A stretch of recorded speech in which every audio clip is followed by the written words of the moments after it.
Carlos Callón, autor do libro negro da lingua galega editado por Xerais, presentou este venres algúns dos contidos da obra que ven de chegar ás librarías nesta mesma semana. O historiador e filólogo usou como símil a película de Steven Spielberg, Regreso ao futuro, para declarar que a viaxe ao pasado é a forma de saber enfrontar a situación da lingua na actualidade. O DeLorean, que podemos usar para coñecer o que aconteceu coa nosa lingua, para estarmos hoxe como estamos, é a investigación e a divulgación, asegurou. Porque Callón insiste en que coñecer o pasado é o único xeito de mudar o futuro e de afrontar a situación de perigo no que se atopa a lingua galega. Na súa última obra, e a través de 700 páxinas, o autor amosa multitud de documentos que ata agora non se coñecían e que evidencian a represión contra a lingua galega ao longo de máis de 500 anos.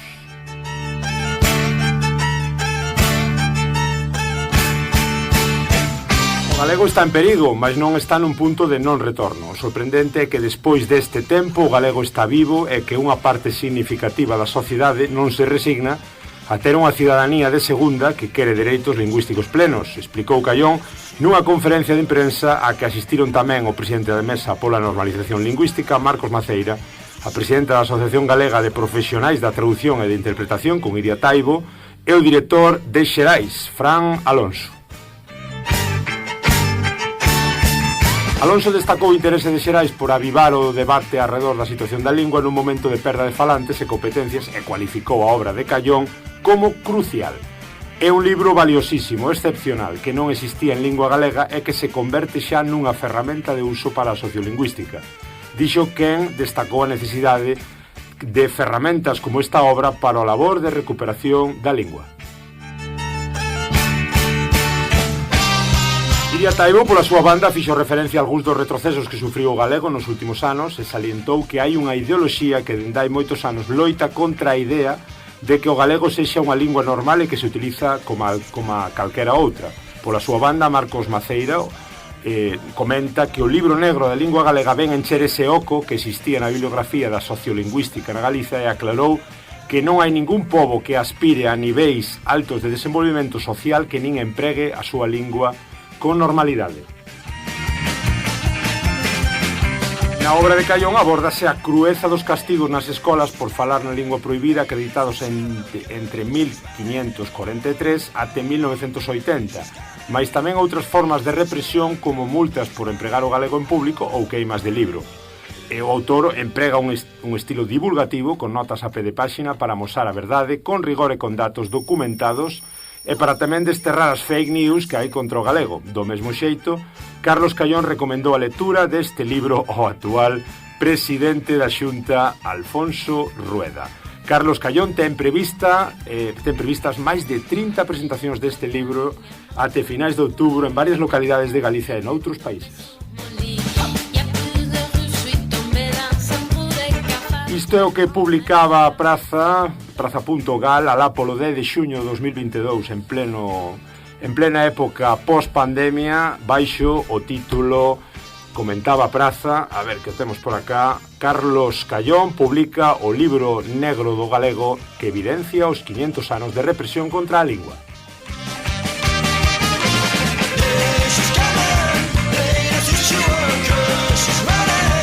Ola, moi boas, eu son Germán Estevez, un xermano á portuguesa, e aquí estades máis unha vez, noutra vez máis, no Galiportus, hoxe en directo, hoxe falando de lingua, e falando 3 anos despois, sigue en pé, e máis vivo que nunca, este libro que vos comentamos, e o seu autor que agora vos presentamos, o libro negro da lingua galega. Benvidos!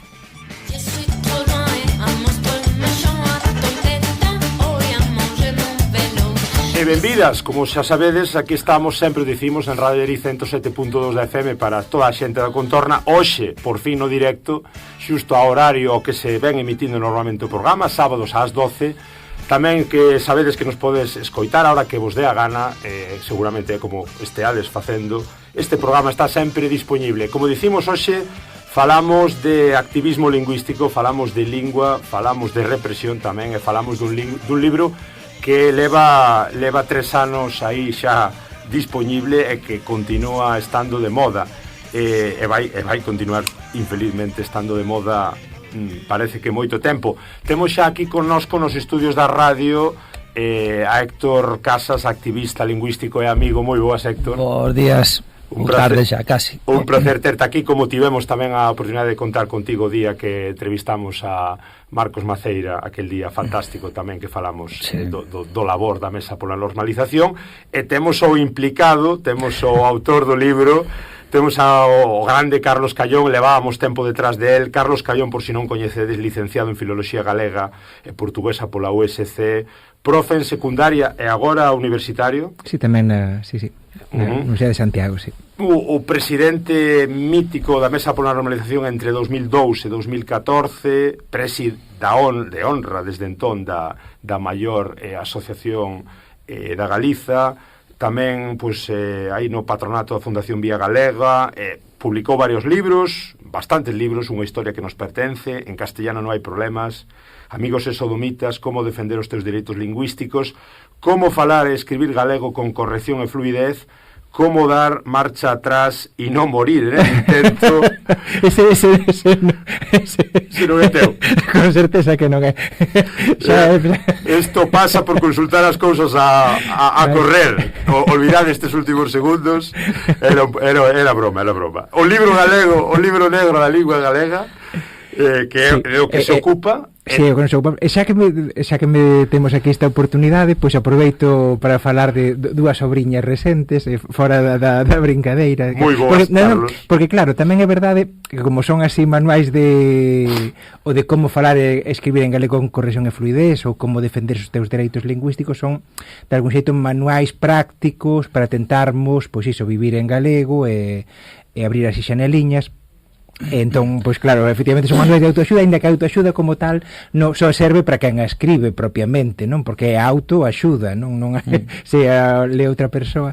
Mais agora tamén publiquei iso dous libriños, un que Vidas e Historias LGBT da Idade Media, no mes de xaneiro, e agora no mes de febreiro. Foi casualidade, que se xuntasen os dous, non é que vai a publicar un libro cada mes. Un segundo libro que é Máxicamente Bella e Eternamente Nova, a literatura tradicional galega, no cal comezo un proxecto de escribir iso publicarei cada ano e medio, volumes dunha literatura galega contada ao meu xeito, podemos dicir, non? Como unha historia, a literatura galega contada como ten que ser, como unha historia de aventuras, non? Entón comezo este primeiro volume, Máxicamente Bella e Eternamente Nova, pois falando da literatura tradicional galega, tentando historiar aquilo que non se pode historiar, na verdade, non máis. E animo a xente pois tamén a que lles bote un olliño, e moi agradecido polo convite para poder falar de todas estas obras. O agradecemento é noso. Despois evidentemente tiñamos tamén aí unha cuestión sobre a polémica, non? Unha situación bastante potente aí alrededor de vida e historias LGTBI, que tamén, como comentas, ves de publicar aí nada. Mas o que nos centra un pouquiño neste noso podcast galaico portugués, en esta cuestión lingüística, é o teu libro, o libro negro da lingua galega. Reiteramos o agradecemento despois de moitos meses atrás de ti, e aproveitamos a túa presenza hoxe en Allariz para celebrar a túa presenza aquí na radio. Que é o libro negro da lingua galega? Carlos, por que nace esta idea? Por que este libro? Pois, por un lado, eu xa había tempo que quería facer algún proxecto que explicase, que divulgase cousas que estaban en traballos de investigación, en artigos de investigación ou en libros xa moi especializados, e que vía que o público xeral non coñecía. Entón, esa era a miña primeira idea, só que ainda non acababa de encontrarlle o xeito de como facelo. Até que nunha visita ao País Vasco, encontreime nunha libraría co libro negro do Euskara de Torrealdai, un grande divulgador da lingua vasca e ademais un grande amigo tamén do noso país. Cantos anos hai disto? Pois non sei cuantificarlo ben, sei que era presidente da mesa, mas non sei exactamente... Antes do 14, entón? Antes do 14, só que, claro, non tiña moito tempo para me pôr como eu querería, entón foi pouco a pouco, iso, sobre todo debíme de pôr desde o ano 2000... Se calhar foi no 2014 cando comecei xa a deixar a presidencia da mesa, cando vin que tiña algo máis marxe de tempo, fun pouco a pouco, fins de semana, vacacións, sempre que podes, porque hai que atender a familia, hai que atender, non, sí, claro, a vida, e fun xuntándome, claro, cal é a cuestión? Que o que nun começo eu vía que era só xuntar traballos e investigacións de outras persoas e dalos a coñecer, pois vas tirando do fío e acabas decatándote coñecendo cousas que non contabas, non? Pois vas a un arquivo e preguntaslle para ver unhas cousas, entón, pois dinche, olla, callón, se buscas isto... Unhas levante a outras, claro. Exacto, unhas levan a outras, e ao final acaba, pois iso, este libro de 700 páxinas que de calquera xeito, por un lado non quero que ninguén se asuste a hora de achegarse xa á libraría ou á biblioteca para lle botar un ollo, porque poden ver que é un libro escrito de forma que non hai que lelo como unha novela todo seguido, podes ir curioseando, son consultando, sí. Exacto, episodios aí cronolóxicos, non? Por orde cronolóxica, e despois un libro que na verdade, por moito que pese, na realidade, se fixésemos un libro negro de calquera familia galega, contando desde a xeración de quen nos escoita até a xeración dos seus avós, pois daría un libro negro da lingua galega de cada familia, pois moito máis abultado ca este, moito máis. Iso tamén nos dá a dimensión do problema. Sí, Héctor. Non, nada, bueno, eu quería che dar os parabéns e a Norabó por unha obra tan potente, porque é verdade que é unha obra potente e ademais necesaria. Bueno, a pregunta que che fixo Xermán, pois tamén xa iba a plantexar eu, pero agora que xa a plantexou, pois gustaríame saber cal foi o detonante para te mergullares nesta análise tan detallada e profunda da situación da nosa lingua. Sí, eu moitas veces cando sexa este libro ou outros libros, por un lado é unha curiosidade que eu mesmo quero saciar, non? Porque, claro, eu tamén pensaba, eu iso, son licenciado, profesor de lingua, son doutor na materia, sí. Teño... E, no entanto, moitas cousas que están aí eu non as coñecía. Fun presidente da mesa, entón, claro, tamén eu mesmo moitas veces era ese combustível de dicir...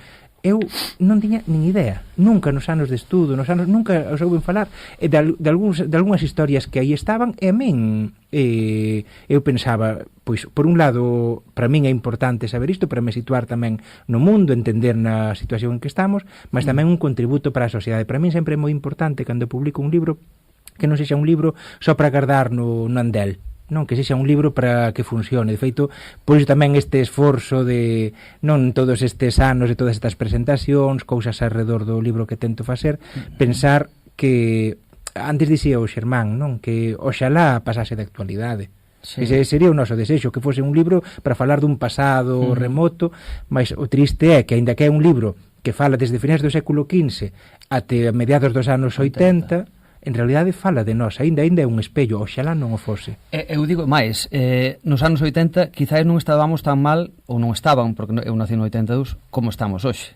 Sí, en moitos sentidos. Unha involución desde os anos 80 ata de agora. Logo falamos da actualidade tamén, mas é un libro histórico, porque é certo, son 5 séculos de historia de represión, di Macron, como ando xa mañá? Di Marcos Maceira, Macron anda noutras cousas de guerra. Anda na actualidade. Sí, pois di Marcos Maceira, e un pouco a raíz tamén do que comenta Héctor, que este libro que tamén pois causa en ti esta perplexidade, non? Pois ven encher un oco, líamolo agora na intro, que non existía que non había, na bibliografía da sociolingüística en Galiza.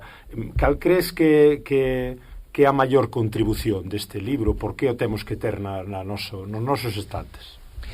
Pois explicarnos por que estamos así a día doxe na nosa lingua, porque efectivamente unha sociedade que perde o seu idioma Iso é un elemento central de calquera sociedade e di moito, por moito que iramos facer como que iso non acontece, que iramos virar o pescozo, que digamos iso non ten importancia, se non ten importancia. En realidade é un termómetro fundamental.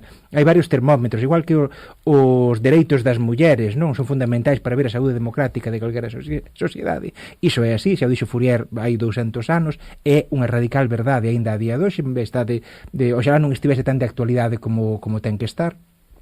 Do mesmo xeito, para ver o grau de soberanía dun país, hai que ver se a lingua que fala a xente dese país, a lingua natural dese país, está recoñecida ou non está recoñecida, non?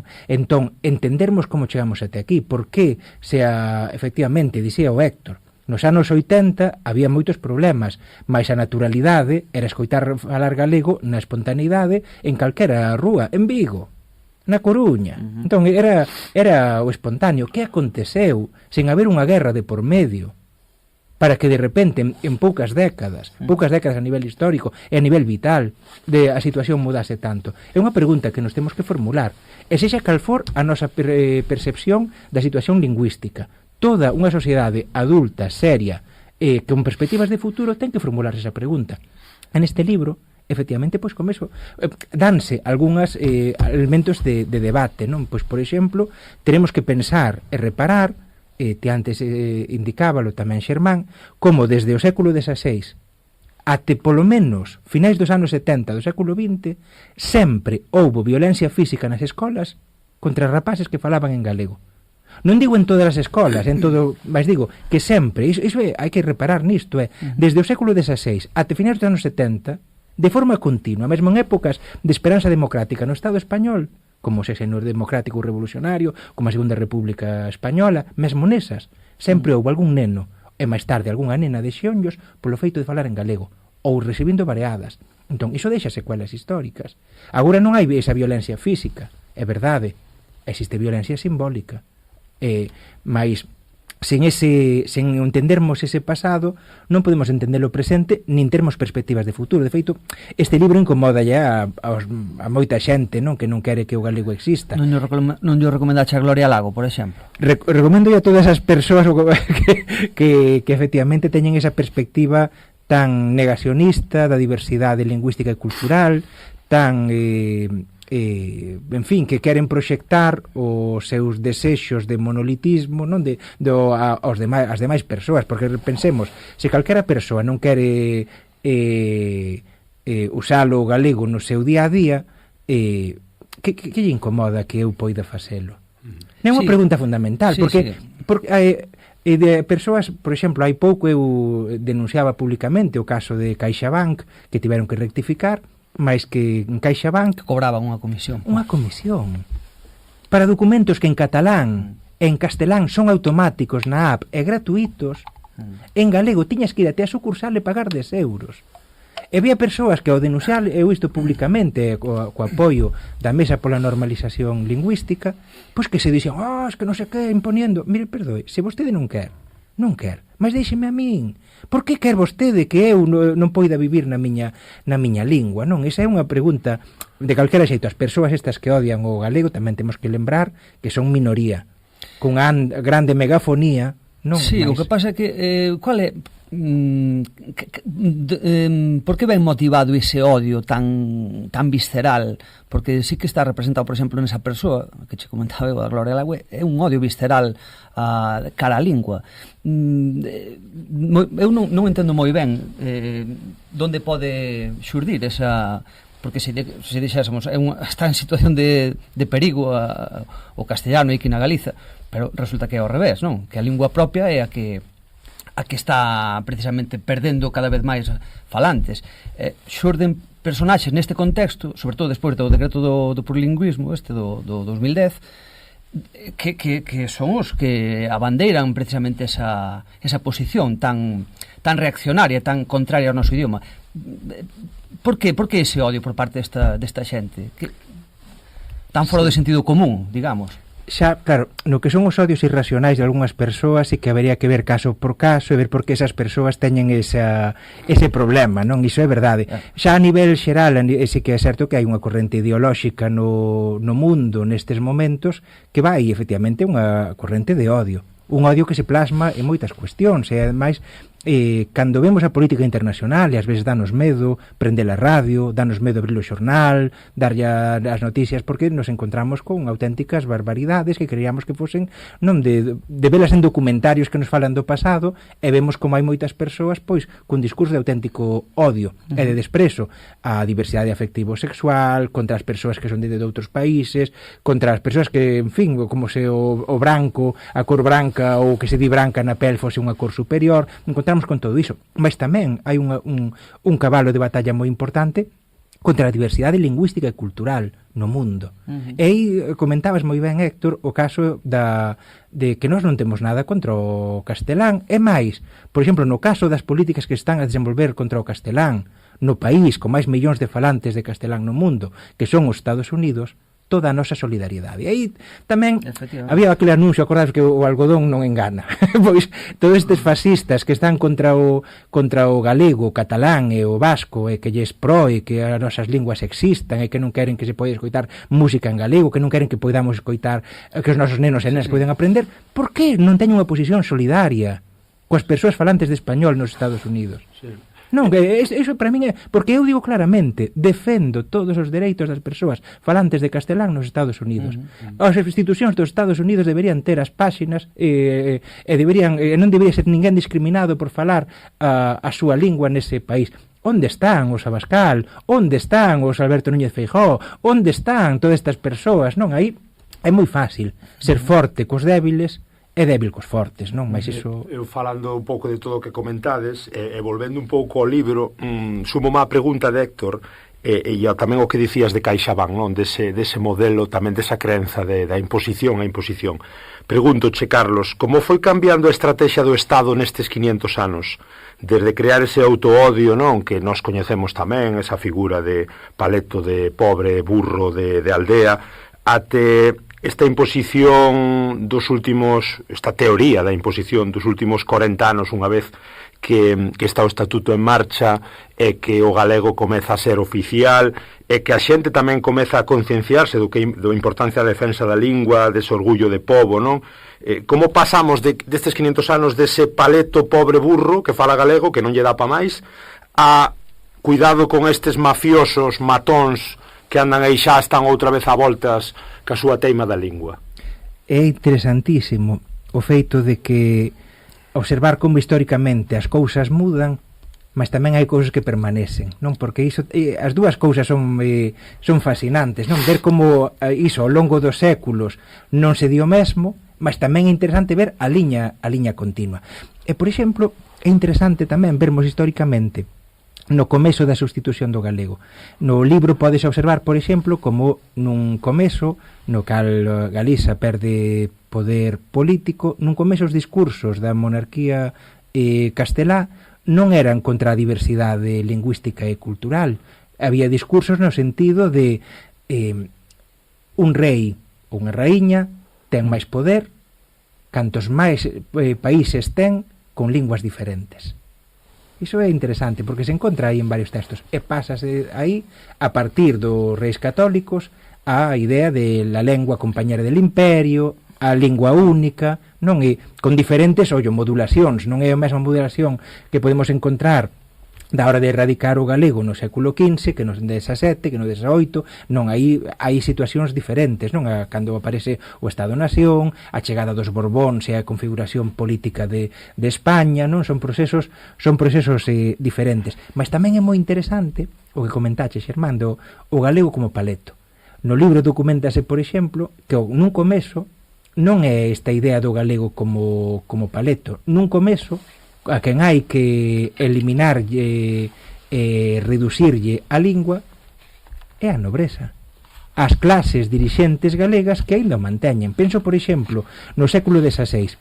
Encontramos no século XVI cun hai un litixio moi divertido entre dúas familias nobres por unhas propiedades dunha terra.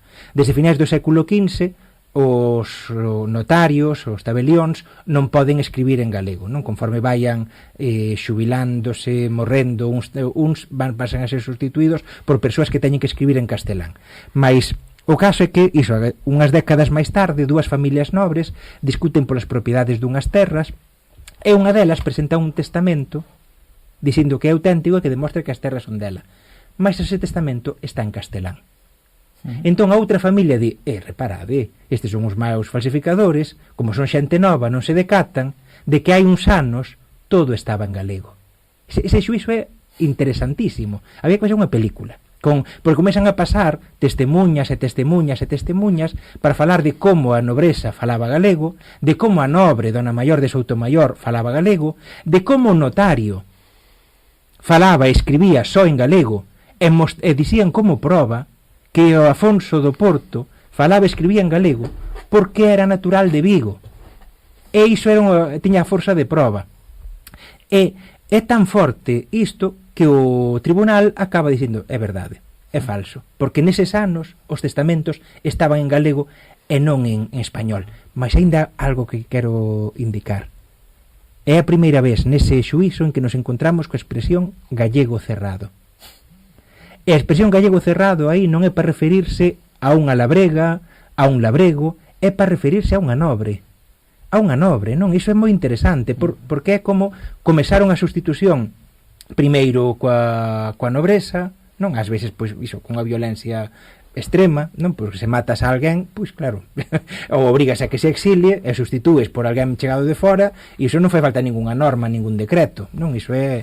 Despois, xa, pois iso, desgaleguizando as figuras que fican dentro do reino e paseniño, coa pasaxe do tempo, pois estendendo na sociedade e aí dándolle principal forza a desgaleguización de quen puidese escolarizarse, non? Que hai a violencia contra os nenos e nenas que podían acceder á escola, que como sabemos durante séculos foi unha minoría aquí en todos os cantos do mundo, até o ano 79 ninguén no noso país, que sería cando no ano 79 cando comeza a escolarización xeral, non? E antes, como sabemos, non era así. Entón, claro, é moi interesante vermos esa evolución, mas tamén a última idea, mas é moi importante.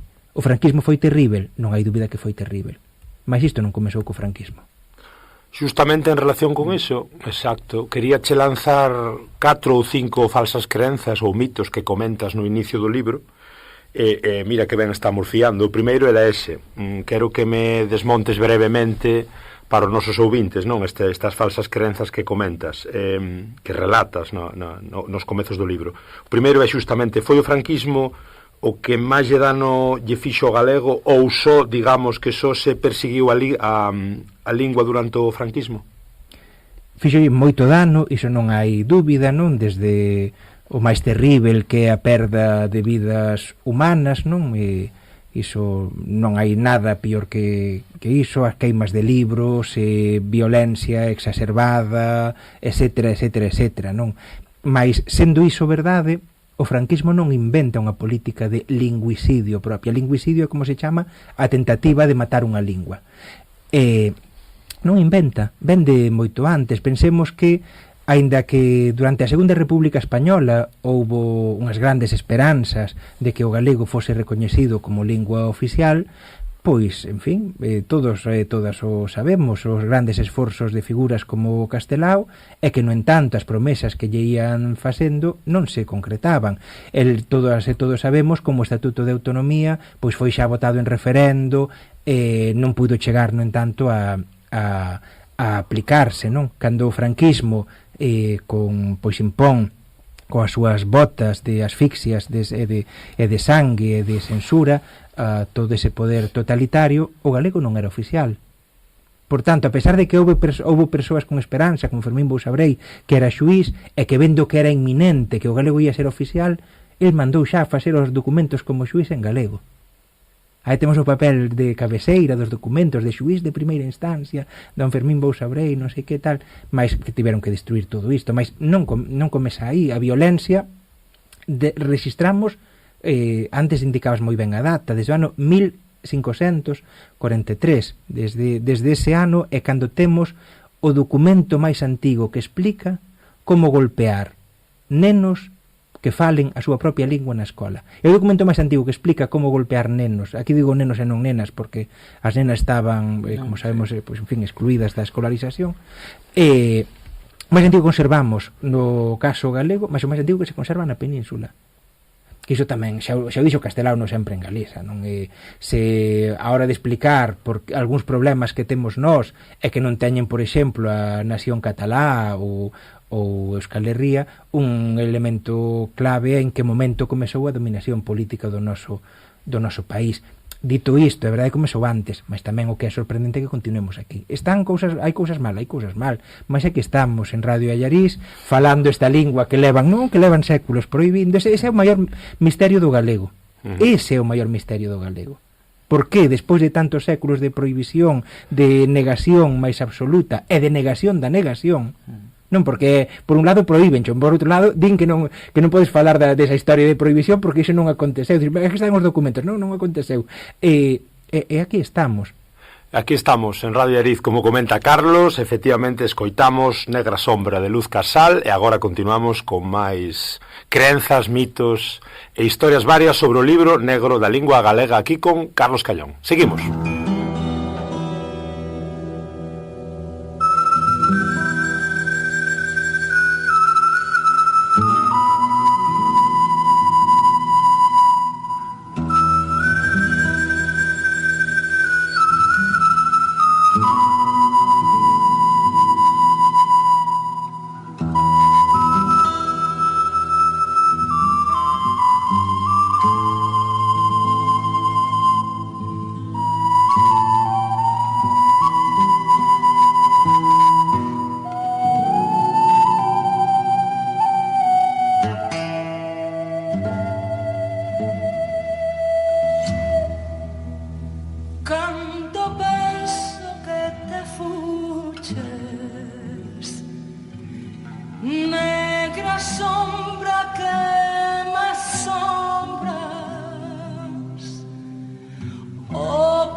Si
son murmurios do río e esa noite e esa aurora.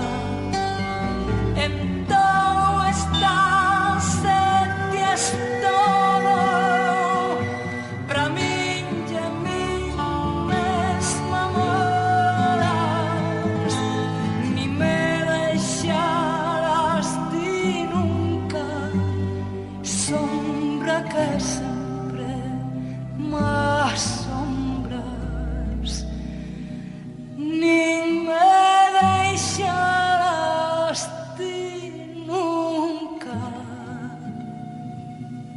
sombra que sempre máis sombras.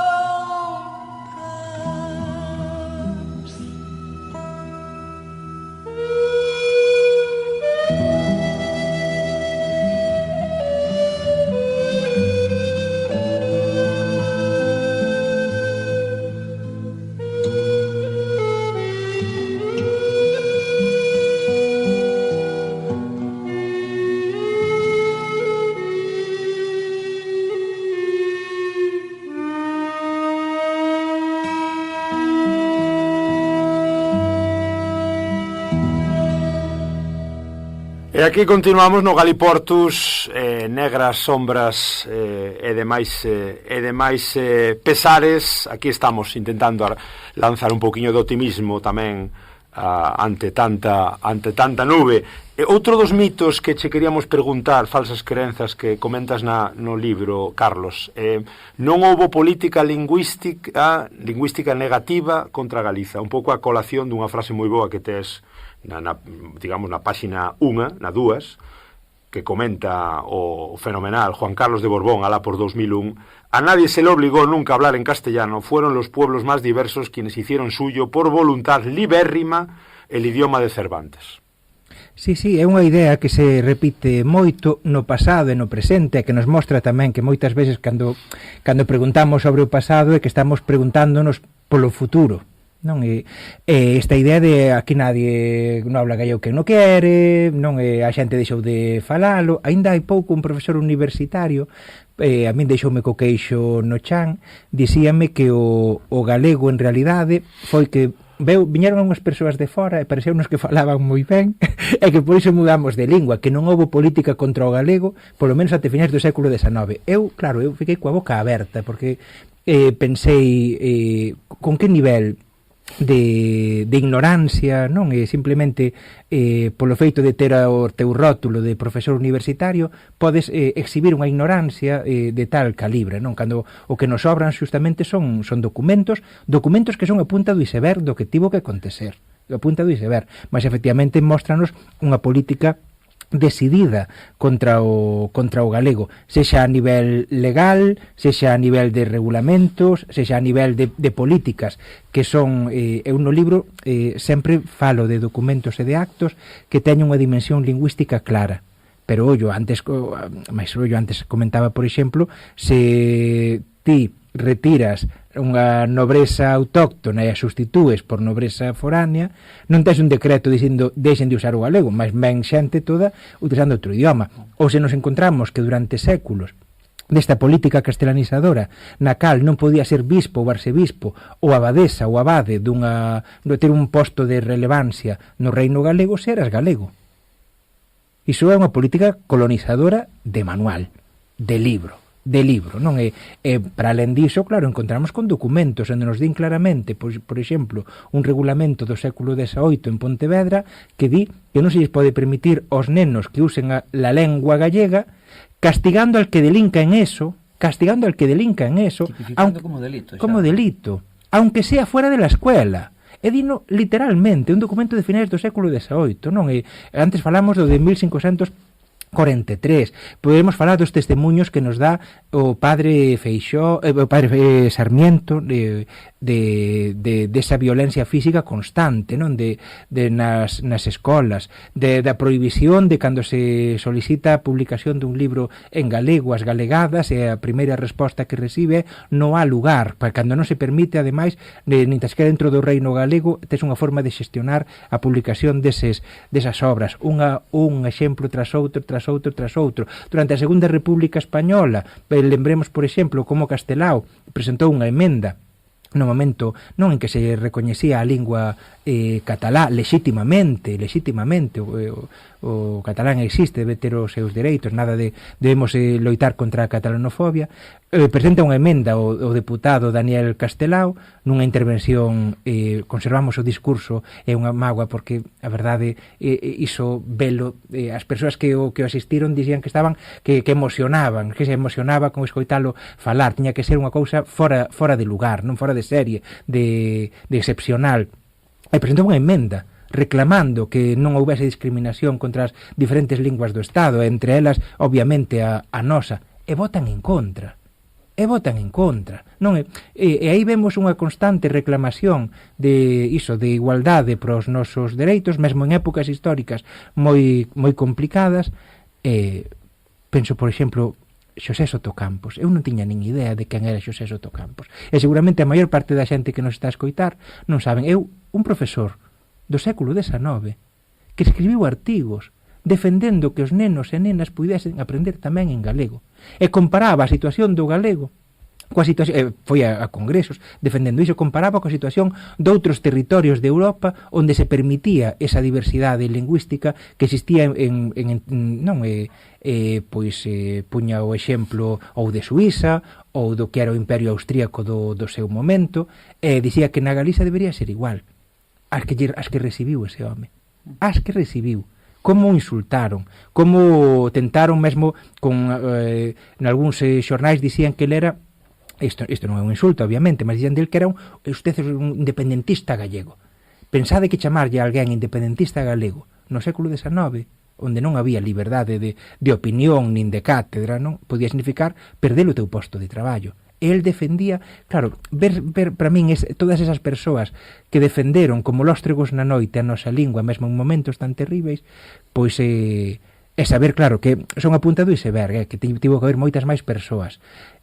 Para min iso é moi lindo. Justamente a colación do que dis, claro, outro dos mitos que dis que relatas, non houbo adiantos para o galego porque non había xente que o pedise. Isto é importante tamén desde o noso momentocentrismo, non? Que pensamos que inventamos o mundo agora no século XXI, se botamos a ollada cara atrás, vemos que non. Eu, claro, tamén fiquei sorprendido. Eu que, como fui un presidente da mesa, pois tive moito a ver con organización de manifestacións, e aí o actual presidente, o Marcos Maceira, tamén, pois en fin, é unha figura moi importante a hora de conseguir, de feito, pois, en fin, é moi reconfortante tamén vermos os últimos éxitos de Queremos Galego. Mais, claro, eu pensaba que esas manifestacións en defensa do galego, pois que eran cousa dos últimos anos, esas manifestacións masivas. Claro, primeira sorpresa, a primeira manifestación exclusivamente en defensa do galego, exclusivamente, sen ter ningún outro elemento punto na convocatoria. Sabedes de que ano é? Dicedeme aí un ano. Primeira manifestación. Século, estás pensando no 20, mas seguro que ten que ser antes. No, é no 20, mais 1928. 1910.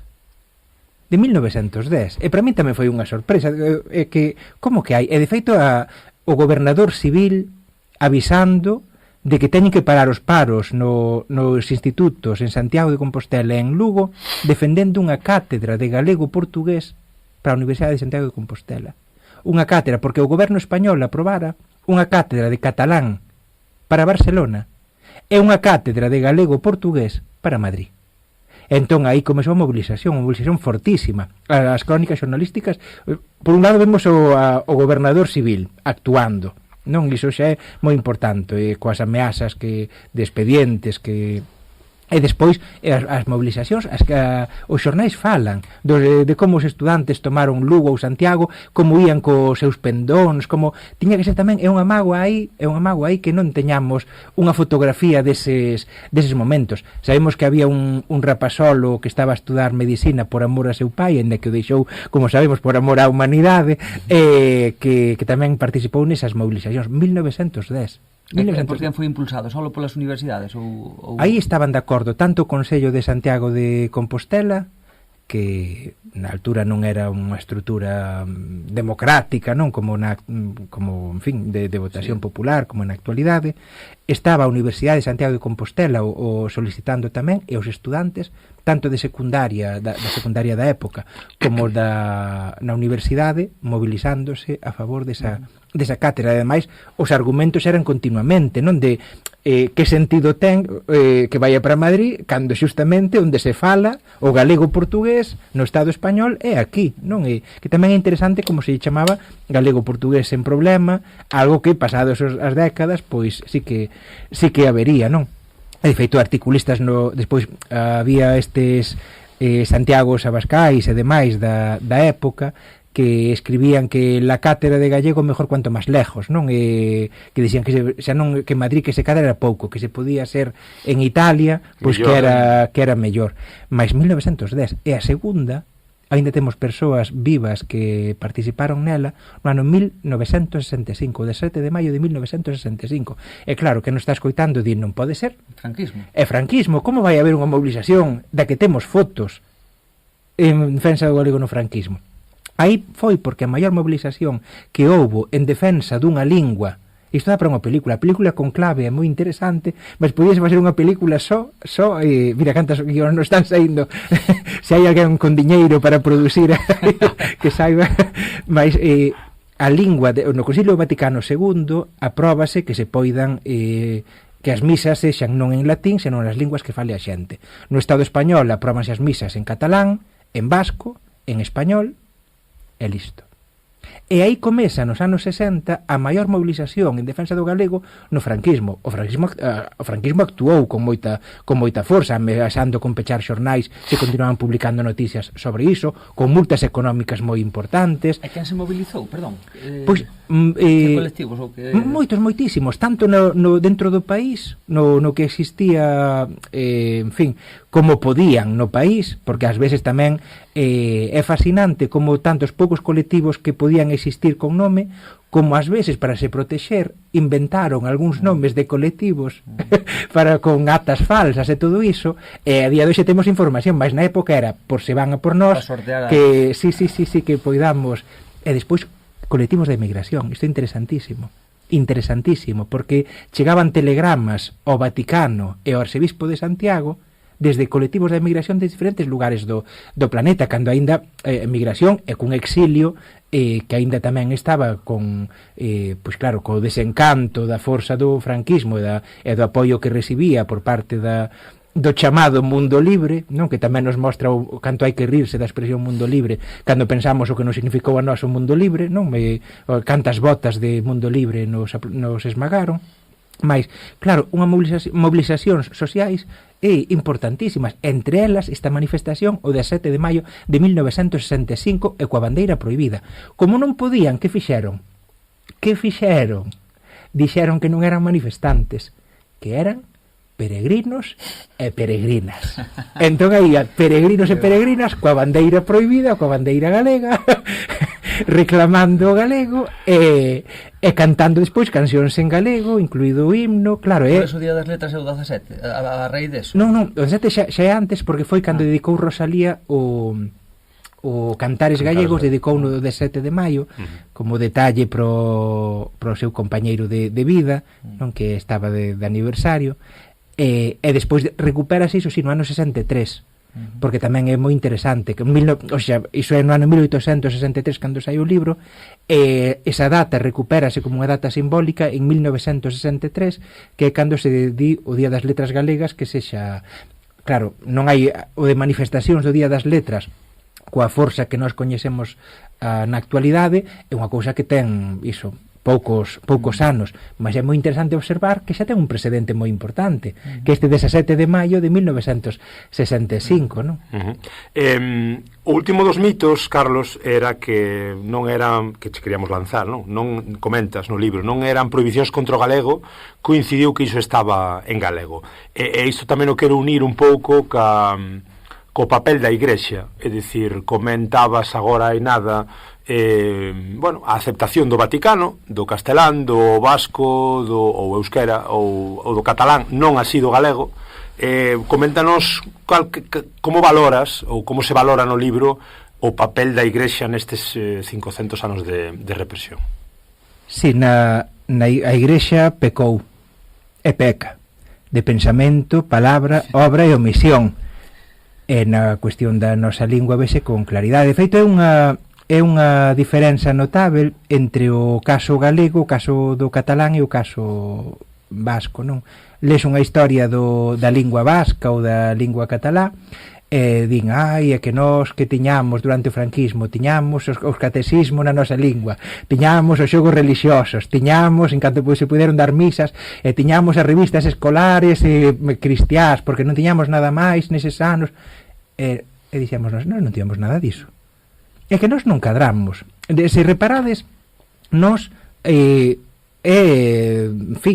cercenada e decapitada metafóricamente en xeral e sen metáfora en algúns casos a nosa nobreza.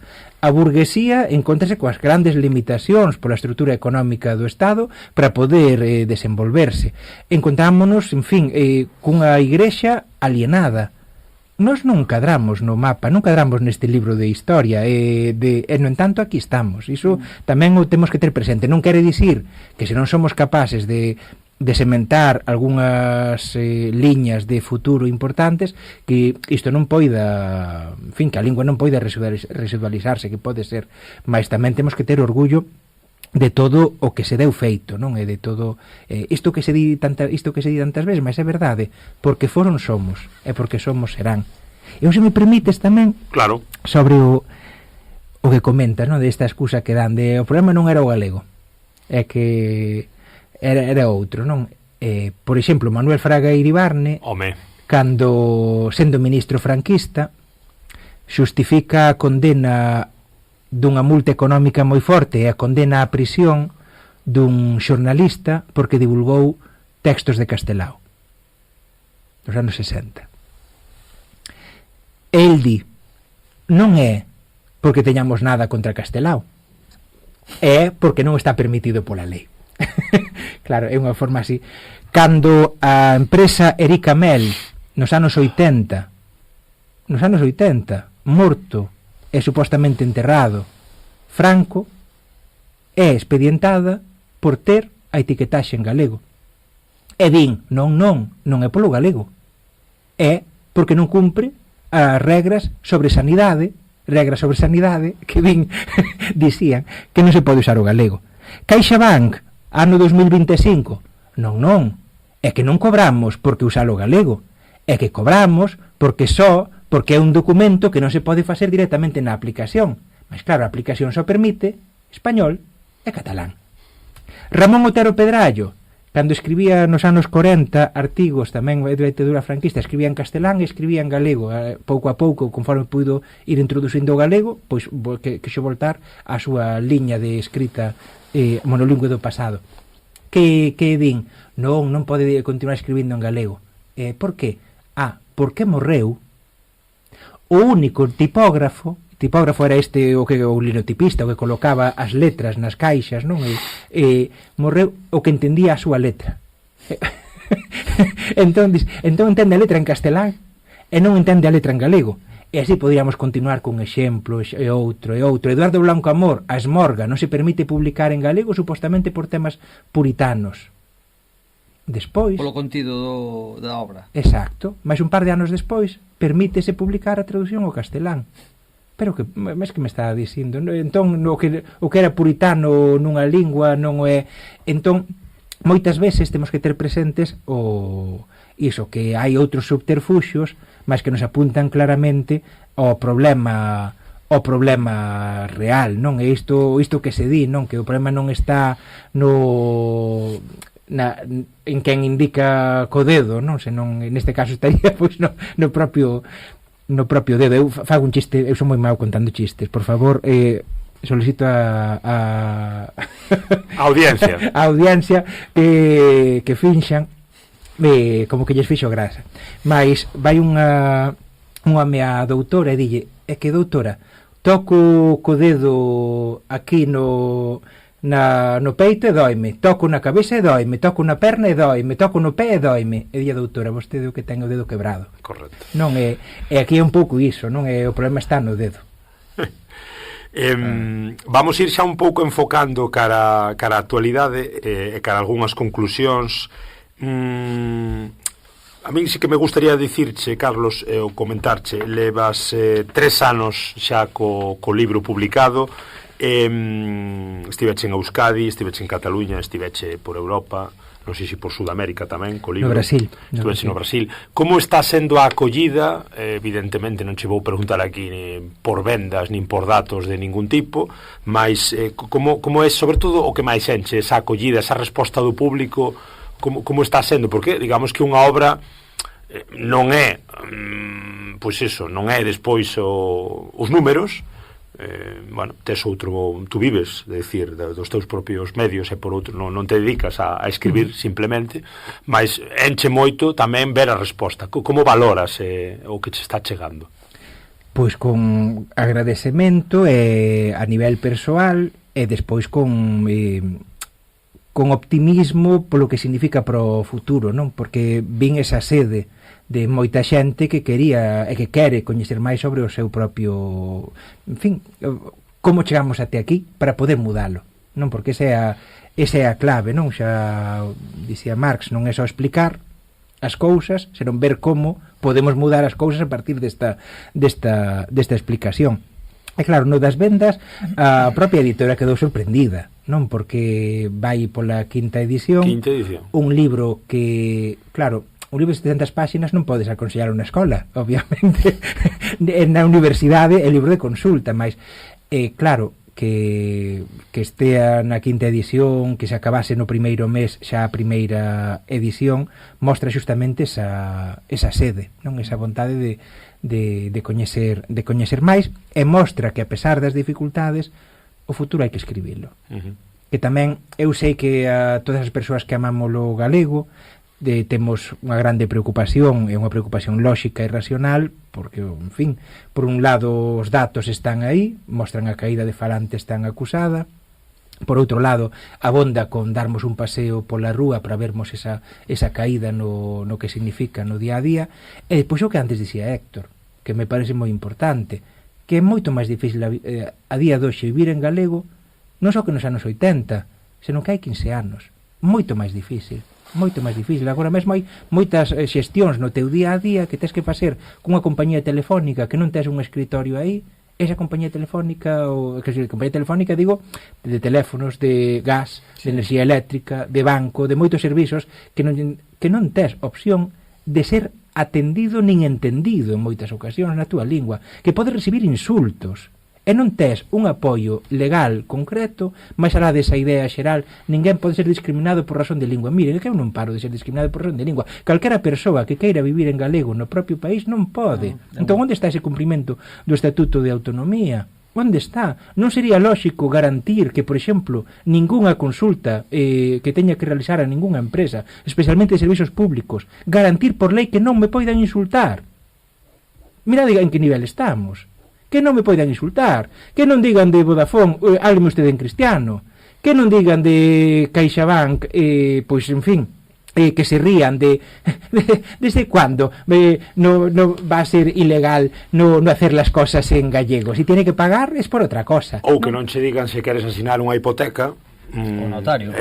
Mira, se queres a escritura tens que esperar máis tempo. Se queres en galego tens que esperar 2 meses ou unha cousa así. Tens que esperar, ou directamente notarios que di no, en gallego no. E iso aínda tamén hai poucos meses. Claro, o Estatuto de Autonomía actual en vigor di que ninguén pode ser discriminado. Pois para non ser discriminado temos que ter garantías para que estas cousas non acontezan. temos que ter garantías e non as temos, o cal é unha grande injustiza. Claro, tamén temos que pensar que hai un elemento de futuro importante que eu non quero deixar de comentar. A inmensa maioría da xente fale galego, fale castelán, ama o galego e ve o galego como un elemento de unión, e iso mostra un camiño de futuro. Gustaríame tamén algunha voz máis. Escoitamos o que nos comenta Xoán, que, bueno, tivemos a sorte de comentarlle a máis ouvintes e compañeiros, camaradas, a oportunidade de falar, de charlar con Carlos. Escoitamos a Xoán o que lle lanza, a pregunta que lle lanza a Carlos. Sí, pregúntalle pola situación de diglosia laboral na que vivimos, na que galegofalantes temos que finxir que somos castelanofalantes tanto nos nosos currículums como nas entrevistas de traballo para que nos contraten, e que como é posible que xente con mesmo currículum en galego ni se lle chame, e enviando en castelán se chame para os traballos a esa mesma persoa. Como é posible que non haxa nada que nos defenda ante ese tipo de situacións de discriminación? Unha aperta. Esta discriminación, Carlos, non sei se acontecía no século XIX ou no XX, mas agora en plena dinámica de mercado laboral, como ves o que nos comenta Xoán? Si, primeiro que é irracional, non máis é un síntoma de atraso o feito de non ser capaces de aquelas empresas e entidades que non son capaces de valorar a importancia do coñecemento lingüístico que acontece, mas é un síntoma de atraso. Acontece algo semellante co tema do portugués, non? Que moitas veces os galegos e galegas non valoramos o feito de nos podermos comprender e de que o portugués históricamente non se pode negar que nasceu nunha entidade política chamada Reino de Galesa. E terán os xeitiños diferentes, mas a proximidade continua a ser inmensa. E vivimos de costas viradas. Mas somos, os galegos e galegas, como nos lembra demasiado o que somos, é como o galego o portugués é menos. O portugués que é a lingua máis falada do hemisferio sul do planeta. Unha das linguas dos BRICS. A presidenta do Banco dos BRICS é brasileira. Que é unha lingua con as dimensións. O que acontece é que nos lembra tanto a nós. Vas por outros lugares do mundo, o espello, é o espello. Claro, é o espello. E non consideran o portugués como unha cousa menor, nin nada polo estilo, non se lles ocorre. Mas aí móstranos moi ben. O que nos acontece a nós, acontecelles aos español falantes, por exemplo, nos Estados Unidos. Non o español, a onde vas co español? Non, a onde... Entón, perdón, sí, non, sí, mas é un síntoma de atraso. Sexa co castelán nos Estados Unidos ou en Puerto Rico, ou sexa co galego aquí, non? E, en realidade, os países que se desenvolven económicamente son países que creen na súa propia lingua e na súa propia cultura. Se non crees en ti mesmo, é difícil que te desenvolvas políticamente, socialmente e económicamente. É un síntoma de atraso que temos que aspirar a resolver. E aí é clave tamén, obviamente, que as institucións, en primeiro lugar, o goberno galego, en primeiro lugar, mas tamén o goberno español, deberían actuar para que efectivamente non houbese discriminacións lingüísticas en ningún caso, como si vemos que continúa a acontecer a día de hoxe en máis casos dos debidos, ás veces dun xeito evidente e outras veces con subterfuxios, con... es que habla sempre en gallego, non? Claro, mas o certo é, Carlos, que en canto o goberno non actúa, nin o autonómico, nin o estatal, moita xente autocensúrase, o que comentaba no audio Xoán, non? É dicir, tú, se queres aspirar a este posto de traballo, por falar só un dos aspectos da vida, o mercado laboral, pois non vai a ser que eu non entre pois un pouco na posible contratación, eu vou facer que son castelán falante, vou presentar o currículo en galego. É dicir, hai esa autocensura que a levamos tan dentro e que comentas tú no libro desde séculos inmemoriais. Sí, acontece, mas tamén ollo. Ás veces, como temos unha má experiencia nunha experiencia ruín nun aspecto, pensamos que sempre vai ser así. Que hai empresas que actúan así, non todas tampouco. Non é a norma. Non todas. Non pensemos, non fagamos o conto do gato, e perdoade. Non sei se coñecedes o conto do gato, o segundo chiste que conto, espero que non me expulsedes, aí se callo non convidamos máis. Ollo, que conta chistes. O programa da comedia que está falando Carlos Callón. Que conta chistes, ainda se os contase vos. Era un que ia conducindo, non sei se coñecedes esta historia, ia conducindo e pinchou a roda. El non tiña rede para poder chamar por teléfono e dixo, e ademais non teño gato para poder cambiar a roda. Vou ir, lá hai unha luz, vou ver se me emprestan nesa casa que hai unha luz, a ver se me emprestan un gato, e así cambiou a roda. e vai pensando, pero claro, chego a estas horas, esa persoa que me abra a porta vai dicir que quen son eu, aínda pode ser que me pense a insultar, vai me dicir que me quer cobrar algo polo gato, chama a porta e aínda por riba eu para que estou nesta situación, a persoa abre a porta e di, sí, boa noite, que quer? Sabes que che digo? Que meta o gato no cu. Entón, isto acontece moitas veces na vida. Vas con prexuízos, vas con prexuízos, e moitas veces predisposto a que... Claro, moitas veces vas a encontrar con sorpresas de quen di nisto no posto de traballo, di noutros ámbitos, non? Eu penso, por exemplo, unha vez que pedí un bocata de luras, non aparecía na carta, puña bocata de calamares, non? Eu son de Ribeira, para mí son luras, non? E a persoa non respondeu mal, dixo, ai, luras, o camareiro dixo, luras, ai, eu cando no Bran, cando vou pescar ali a non sei onde... Entón, tiveche sorte de dar con esa persoa, porque seguramente haxa moitas que non entendesen o que significaría esa palabra. Sí, neste caso que se pode dicirse é que non sei o que, pois é luras, non sabías, e ás veces mesmo se nos din, es que nunca non sei que, es que en mi tierra non se dice así ou algo así, pois na miña sí, e xa está, non hai por que dar máis máis... Escoitamos tamén o que nos comenta en relación a outros aspectos da vida cotidiana e da dificultade de facer a vida en galego e das repercusións que isto supón, o que nos comenta a Marcos, un veciño daqui de Allariz. Ola, pois máis que unha pregunta é un dilema. Te date conta, miña familia e a miña muller galego-falantes, nós galego-falantes, meus fillos falan castelán. Podes impor? Non. Podes suxerir? Sí. Como facemos? Como facemos para que os nenos falen a mesma lingua que falamos nós desde pequenos? E eles teñen xa outra acollida de maneira natural. Así que é para min a pregunta, o dilema, porque mi madriña non das competido ca televisión, non das competido cos móviles, rapaces ou ven en castelán ou ven en inglés, que é o que ven todos, e vamos ter a gran loita de idioma. Que podes facer que vexan en galego que faga que todos miren pel? Estamos impondo moi mal o galego. Non sabemos impor. Si, mas efectivamente, iso que dice irónicamente, non, de cando nos acusan efectivamente de tanta imposición, non, cando xustamente o queremos por, non impor, senón por con naturalidade o que é a lingua natural e que nos deixen de impor xustamente a que, pois en fin, no día a día de forma ás veces indirecta, outras veces directa, que podamos usar e transmitir a nosa lingua. Mas o que di Marcos é o fundamental. É o problema máis grave que temos, é que temos que ademais que ser capaces de que o que dixo Marcos, de que a xente en xeral que está fora deste estudio, que o saiban, que o escoiten, que saiban que hai moitas familias que queren legitimamente transmitirlle a súa lingua propia aos seus fillos e fillas, e non poden, e ven que os nenos e nenas voltan da escola cando comezan a educación infantil, e se non que a educación infantil, despois xa na primaria, mas normalmente xa na infantil, voltan falando unha lingua diferente, e isto móstranos que o problema non é só de transmisión.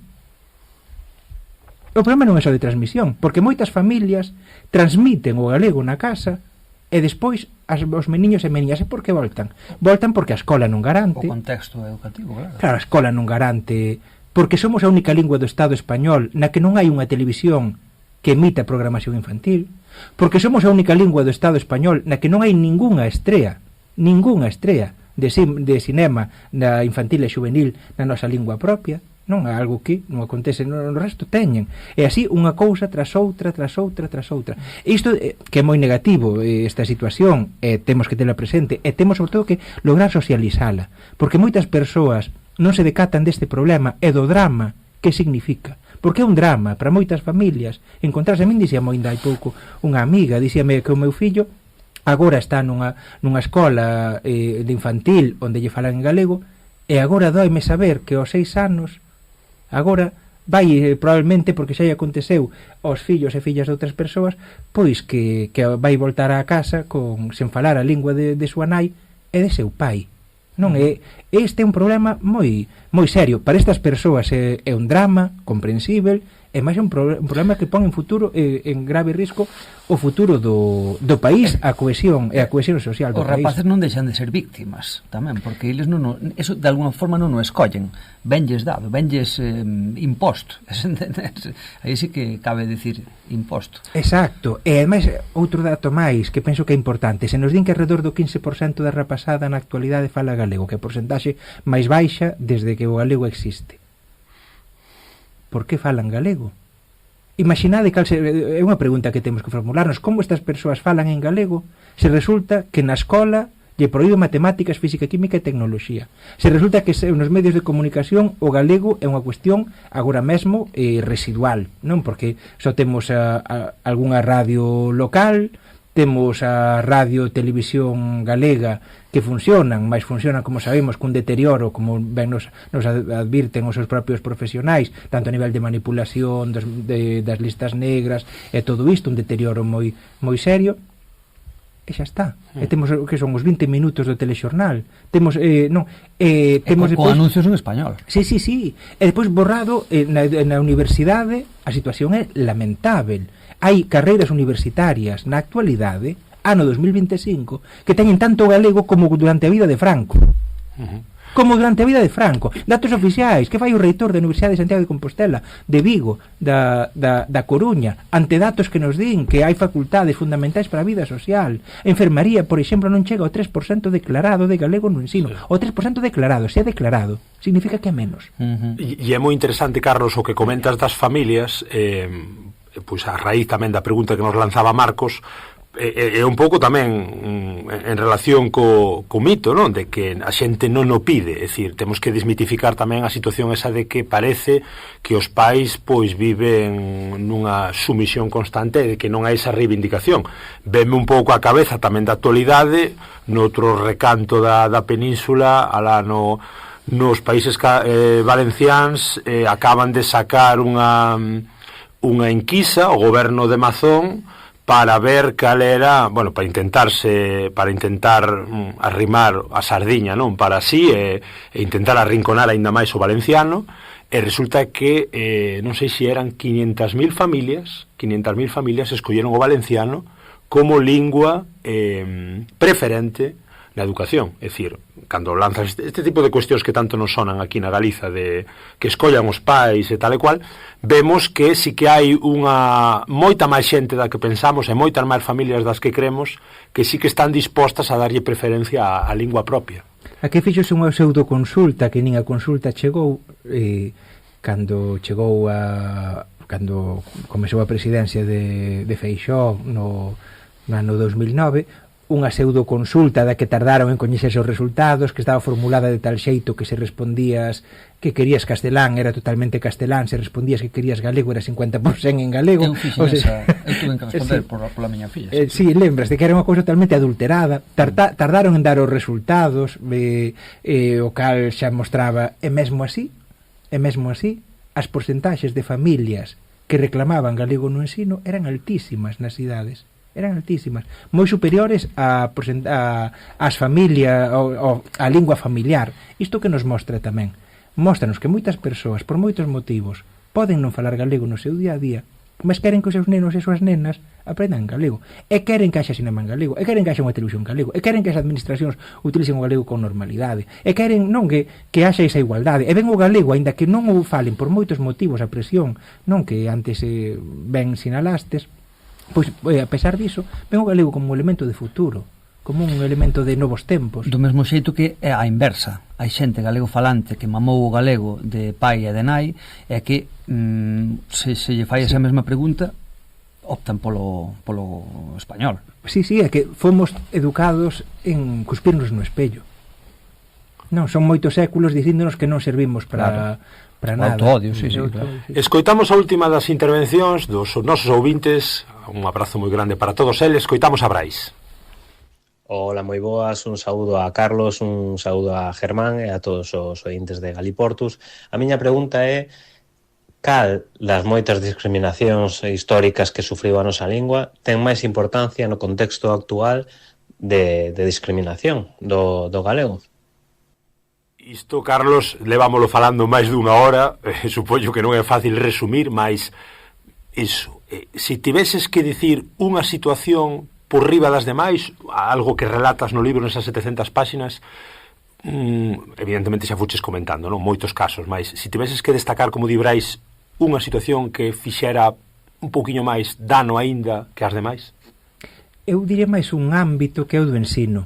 E digo, ademais, porque hai un discurso político desde o Partido Popular, desde o actual goberno da Xunta, en dicirnos que o ensino non é tan importante, que o importante son os recreos, que o importante é fora, non? E é curioso porque se é tan importante porque non fan nada para eses ámbitos que é fora, non? Porque podíamos ter unha programación infantil e juvenil en galego do versento do seu nome, podíamos ter estreas de cinema, eu seino, porque negociei no seu día con distribuidoras e dicíanos que non tiñan ningún problema en estrear en galego como estrear en catalán en vasco, entón trátase dunha chamada de telefónica por parte do goberno galego, estaría, non? E hai cousas que son complicadas de facer e outras que non, mas esa non sería das complicadas.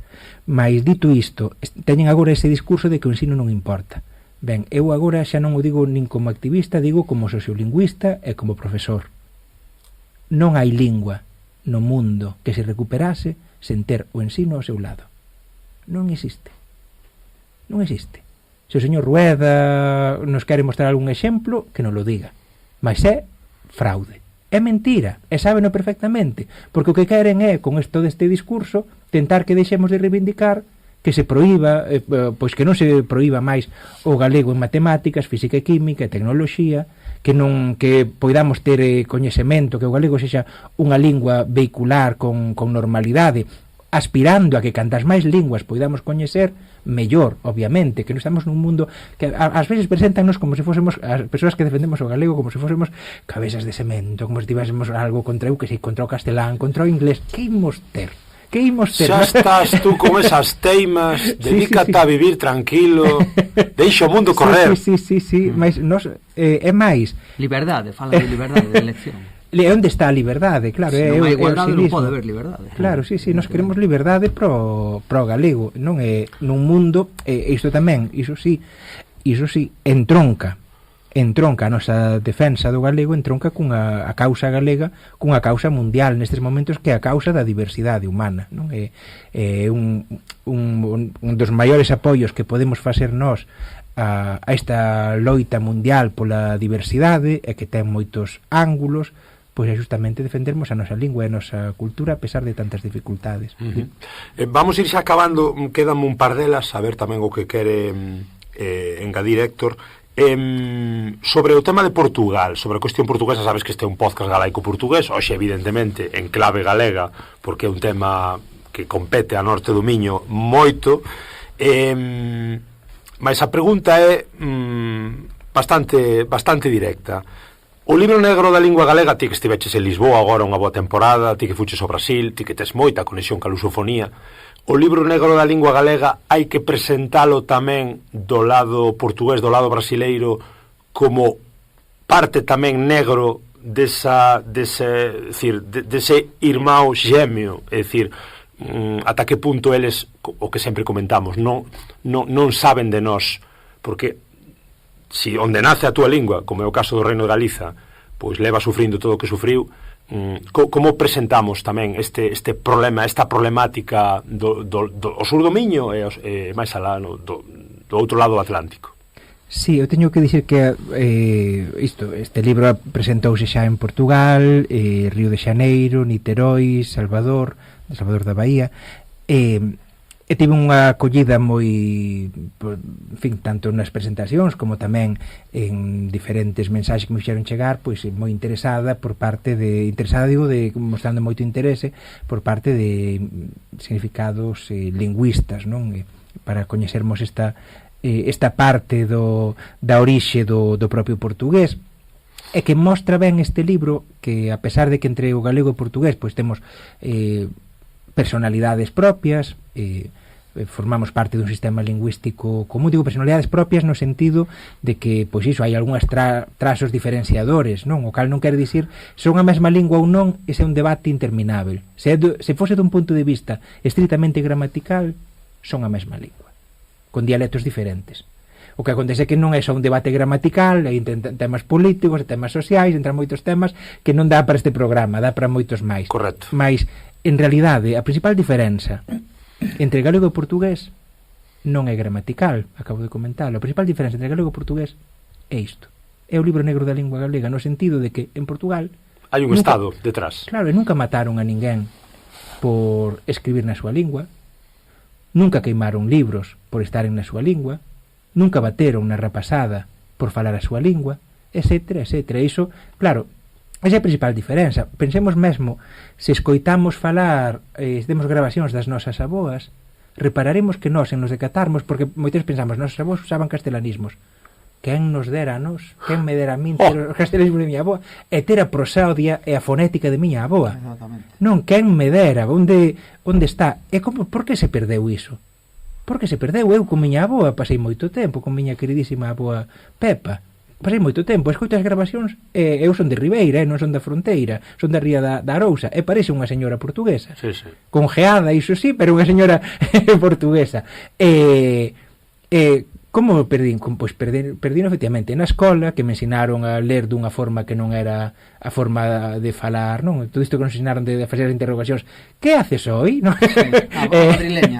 A madrileña, toda a exposición constante ao, pois iso, a escoitar xente que non é do meu sistema lingüístico, senón non pode escoitar xente do meu sistema lingüístico, mas ben, todas estas cuestións.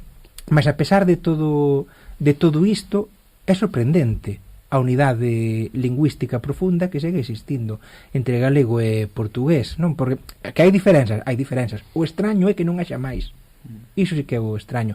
E despois aí temos unha porta de futuro moi importante, que non podemos o que é unha irregularidade, que a pesar de que haxa tratados internacionais como a Carta Europea das Linguas, que din que no caso galego e o portugués debería haber, por exemplo, a Carta Europea das Linguas asinada no ano 2001, di que deberíamos poder realizar calquera xestión administrativa, especialmente no ámbito da xustiza, con normalidade en galego. Di que ten que haber unha televisión privada e unha radio privada que emitan en galego. Desde o ano 2001, digo, tratado de obrigado cumprimento por parte do Estado español. Di que ten que haber unha liña vehicular de ensino en galego, e di tamén que debería haber intercambios constantes e garantidos entre Galiza e Portugal, e di a Carta Europea, en linguas ou a mesma lingua ou moi próximas. Aí salva o debate, non? Onde hai nada disto? Onde hai? Di tamén a Carta Europea das Linguas que deberíamos recibir as radios e televisións portuguesas aquí. Onde?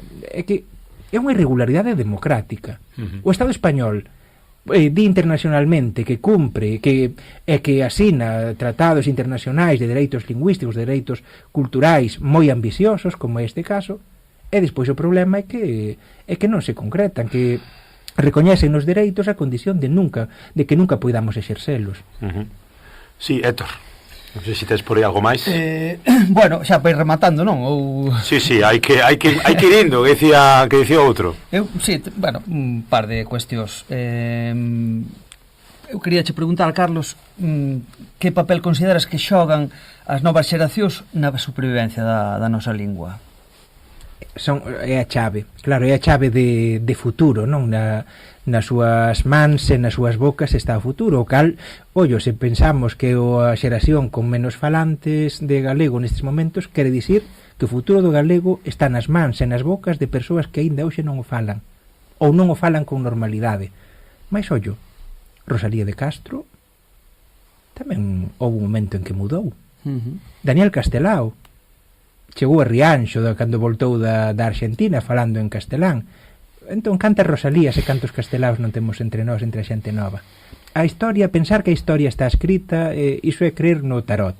Non pensar que a ver, un pode creer no tarot como en fin, porque a vida é complicada e hai que creer en algo, non? Entendede? Mas claro, un cando cree tamén sabe de algún xeito nesas cousas que iso non é verdade, que o futuro non está escrito, o futuro está por escribir e a historia dá moitas sorpresas. O que é clave é que nos manteñamos iso, por un lado defendendo e usando o noso idioma, sensibilizando, explicando ás outras persoas cal é o motivo dos nosos desacougos e por que isto vai ser mellor para todos e para todas. E, con iso, a historia ás veces sorpréndenos para mal, como está a acontecer nestes momentos, mas, ollo, a historia tamén sabe dar sorpresas boas. Hai que gañalas, hai que traballalas, mas sabe dalas. Olla. Olla. Sí, no, eu tamén lle quería decir se vai haber segunda edición, porque o libro acaba en 1986, eu supoño que iso tamén é unha chiscadela para o momento que estamos, bueno, comentando neste bloque do programa, non? É dicir, todo o que vai para o ano que ven, cúmprense 40 anos dese 86 no que acaba o libro negro da lingua galega, bueno, e comeza a ser tamén os 80 e os 90 parte importante da historia recente. Non sei se tes na cabeza esa segunda edición, Carlos. Tiña na cabeza esa continuación. O que acontece que agora que me dixecho dos 40 anos eu non era consciente, penso que vou ter que pôr o acelerador para si eu esa continuidade de calquera xeito non vai ser exactamente como esta, como o libro negro, no sentido que no libro negro sí que pois son máis metódico. Desde o 86 sí que quero facer algo collendo algúns exemplos que me parece que son paradigmáticos, non? Pois iso, de pois a Erika Mel, pois exemplos que a xente pode non coñecer tanto, mas que aconteceron, pois como que lle aconteceu a Erika Mel, como unha empresa que etiquetaba en galego, como recibiu unha sanción, como houve unha resposta social para iso, como no ano 95 en Palmeira, por exemplo, un colexio que cumpría ríome porque, en fin, hai que rirse. No ano 1995 aprobouse unha norma que falaba de aumentar o galego na escola. Esa escola, ese colexio decidiu cumprir a norma, algo inaudito, expedientaron o director e houve aí unha mobilización das nais e pais reclamando que querían galego na escola, que se continuase o proxecto educativo que aprobaron, e houve mesmo unha campaña mediática a nivel de madrileño. O ABC ten unha reportaxe, por exemplo, nese momento contra o Colexio de Palmeira, dicindo que en Galicia los niños ya non saben contar del 1 al 100 en castellano. Non é o mundo ao revés, mas, en fin, o mundo ao revés durante o bipartito, non sei se vos lembrades, que houve xornais tamén de sede de Madrid que dicían saían familias de Vigo que dicían que tiñan que irse fora de Galiza cos seus nenos porque non importaba, porque non podían aprender en castelán nin desenvolverse en castelán en Vigo. Unha presión. É o mundo ao revés, mas son estas cousas, como están os documentos, están os medios mostrando, eu aí sí que pois teño a intención agora por causa de Xermán vai ter que ser vou ter que apurar porque efectivamente porque son dos 40 anos é interesante, mas sí, sí, tamén non sei se queres comentar brevemente bueno, ou simplemente comentarche a nosa solidaridade tamén sobre o último libro, non? Vida e historias LGTBI. Parece que está vendo tamén unha campaña dos cenutrios de sempre, non sei se deixalo aí, de acoso e derribo para, bueno, un pouco criminalizarte por certos pasaxes que comentas no libro e por sinalar certas realidades incómodas. Sí, o mundo está mal. Eu sabía que ao publicar un libro que fala sobre a diversidade afectiva e sexual na Idade Media, baseándome en documentos galegos. Lembremos que perto daqui está o documento en Reis de Veiga, non? E aconteceu o primeiro matrimonio entre dous homes do que conservamos o documento en toda a Península Ibérica, non? Mas o documento está aí. Xa hai investigadores ao longo do tempo que teñen analizado, que teñen observado o singular que é, ou documentos que nos encontramos nos mosteiros contándonos historias de santos trans, non? Que isto tamén é moi interesante, como na Idade Media copiaban nos mosteiros historias de santos trans e no ano 2025 hai xente que non quere que se fale diso, non? Ou de cantigas medievais galego-portuguesas que falan de relacións entre homes ou entre mulleres, algunhas mesmo foron modificadas polas mans de editores, non? Para que non se vise o que puña no manuscrito. Nun caso, hai uns editores que queren cambiar, non chegan a cambiarlo, mas din maridos por maridas. unha palabra que nin existe, non? Mas, non será acaso maridas? Porque non pode atribuírsele a este trovador que la homosexualidade, non hai ningún indicio para poder atribuirse, oye, indicio non hai, o que podemos ollar ben é que hai un texto como mínimo que fala disto, non? Sexa como xogo literario, sexa como algo que fale da realidade do autor, non o sabemos. Igual que non sabemos se na cantiga de ese día unha ermida de San Simión se non tiña remador, se é verdade que non había remeiro ou se era toda unha inmersión poética, entendédeme. Mais o que é extraño é que xusto nas cantigas que falan desa diversidade afectiva e sexual se lles pretenda dar un debate, unha liña de debate de verosimilidade, que ás veces as cantigas pois teñen o seu propio universo, ás veces. Pois hai outros, en fin, moitos textos, o caso do relacionamento que houbo entre, que para mí tamén me sorprendeu, mas dino as crónicas medievais, o relacionamento que houbo entre o adiantado maior do reino de Galiza e o adiantado maior do reino de León, que eran parella persoal e política, non de política, no enfrontamento que tiñan contra Afonso o Sabio. Así o din, un ciclo de cantigas moi forte e as crónicas medievais. Entón, claro, eu neste libro falo de todas estas historias, e efectivamente, pois houve persoas que lles incomoda que se fale diso. Eu sabía que ia haber algunhas, que non esperaba, eran centos de mensaxes, insultos, ameazas físicas mesmo, non é máis, en fin, fronte ás ameazas... Ameazas físicas na rúa? Non, nas redes sociais. Nas redes. Ameazas que, pensemos tamén, antes de Elon Musk comprar Twitter, esas ameazas desaparecerían. Denunciaríalas algunhas de morte, ou seja, disparate. En que momento xa hai un problema de que en un momento a unha persoa se lle pasa pola cabeza ameazar a alguén físicamente por publicar un libro, por moito que non te interesa, pues, exacto, xa escribilo xa é como non ter filtro, non tes un problema persoal para escribir iso, sí. Non para, deberías miralo. Mas agora ben, as redes sociais deberían ter unha xestión de forma que non transmitan e non multipliquen esas mensaxes de odio. Mas como sabemos, ano 2025, o libro xusto se publicou en xaneiro deste ano, e as mensaxes de odio agora mesmo nas redes sociais non só non teñen censura, non só non teñen filtro, senón que están lamentablemente apoiadas. Se non hai cousas que aconteceron aquí que directamente hai 5 anos non acontecerían. Non acontecerían. Sí. Héctor, pechamos. Non sei se te queres algo máis para Carlos. Non, nada máis. Bueno, podría facerlle moitísimas máis preguntas do libro e de lingüísticas, pero bueno, eu creo que xa por miña parte, que ademais estou sin descansar, cómpreme un descansiño. O que facemos polo país e pola lingua, Sí, nada, penso que foi unha entrevista profunda, interesante, tocamos bastantes aspectos que eu creo que son de interese.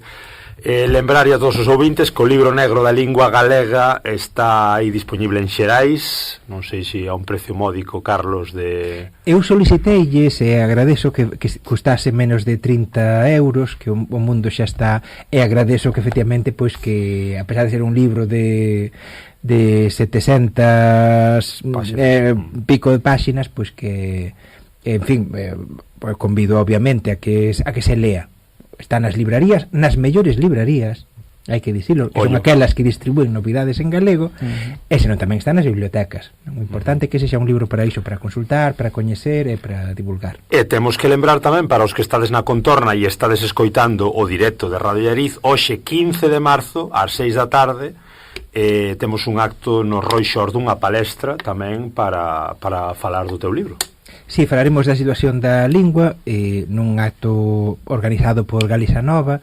É certo que non dou feito todos os actos aos que me convidan e que eu querería, porque, como antes dicías, pois hai uns traballos, hai unha vida e non se consegue estar a todo, mas sempre que me convidan desde organizacións juvenís, como é o caso de Galiza Nova, tento estar, polo mesmo que dixo antes Héctor, non? Que a xente nova é o futuro. És un radical, Carlos.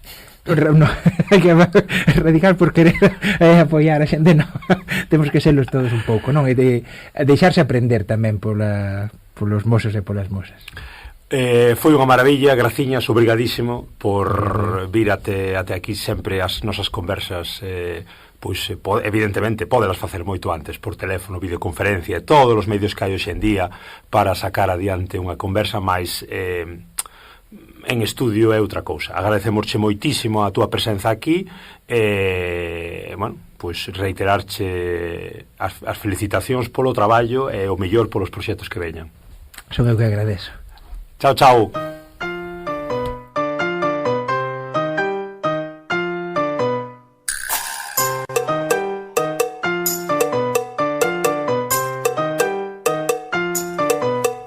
Oye gallego, me encanta tu tierra, es todo tan verde. Oye gallego, me encantan el pulpo y los percebes. Oye gallego. Moi ben, pois ata aquí a conversa de hoxe. Lembrade que estamos nas redes, en Facebook, Twitter e Instagram, podedenos aí seguir. Tamén estamos nas plataformas, podernos escoitar para que non escoitou o directo na Radio Ariz 107.2 da FM con Carlos, sempre nos mandos técnicos. Estamos en iVoox, en Spotify, en Pod Galego, en Apple Podcast, en Deezer. Tamén en YouTube temos os primeiros episodios lanzados. Agradecervos moitísimo a presenza, a escoita. E nada, marchamos contentísimos de ter aquí a Carlos Callón, de falarmos deste libro negro da lingua galega. E marchamos cun temazo que estades oindo xa, chámase Oye Gallego, de Berto. Chao, chao, obrigado, ata a próxima. Traduce las letras que estás en España. Oye gallego, oye gallego. Oye gallego, vuestras mareas no las entiendo. Oye gallego, en castellano que no te entiendo. Oye gallego, se dice sanjenjo, no lo comprendo. Oye gallego, ponte muiños, es un invento. Te lo digo yo que soy español. Te voy a dar un par de clases, el nacionalismo se lo invento. Eso de que soy diferente de base, el castellano es lo mejor. Muchos más millones de hablantes, el gallego es puto peor. Un dialecto sin mucho chance. Ay, ay, ay, canto teño que estar vivo. Ay, ay, ay, para que no sitio donde vivo me dejen tranquilo. Ay, ay, ay, Canto teño que estar vivo. ay, ay, ay, Para que no sitio donde vivo me dejen tranquilo. ay, ay, ay, Canto teño que estar vivo. ay, ay, ay, Para que no sitio donde vivo me dejen tranquilo. ay, ay, ay,